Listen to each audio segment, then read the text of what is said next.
Kjo është fanella e re e kombëtares shqiptare, aty ku teknologjia, grafika inovative dhe tradita janë bashkuar mjeshtërisht nga Macron.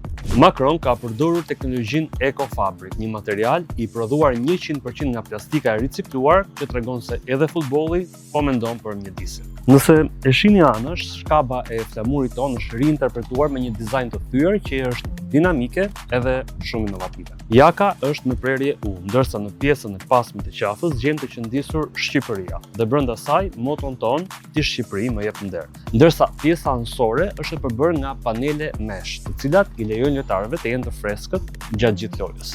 Slogani për te, ai që kemi zgjedhur ne në fakt është sepse momenti në cilin ndodhet kombëtarja shqiptare tashmë është për te pritshmërive që ne kemi pasur deri më tani. Ka pasur në fakt shumë shitje online, po ashtu edhe në pikat fizike, është pëlqyer shumë si fanel të treja ngjyrat, por specifikisht ka dominuar ajo e zezët. E rëndësishme është të theksohet në fakt që kushdo që mund të blej fanellat përveç se të blej fanellë të një lojtari të preferuar, mund të ta personalizojë me emrin ose emrin e vet ose ndonjë, nuk e di, pseudonim apo një numër që mund të zgjedh qoftë një lojtar specifik ose ndoshta edhe një numër që është i rëndësishëm për të. Kjo uniformë e re do të përdoret për herë të parë në ndeshjen kundër Polonisë për play-offin e botrorit 2026. Interesante është se djem do zbrisin në fushë me fanellën e tretë, atë të zezë, që këtë vit ka një elegancë të veçantë me relief motivi të zambakut, simbol i fisnikërisë dhe nderit. E njëjta që gjendet në përkrenaren e heroit ton kombëtar Gjergj Kastriot Skënderbeu. Po ti cilën preferon, të kuqen, të bardhën apo të zezën? Na e trego me një koment.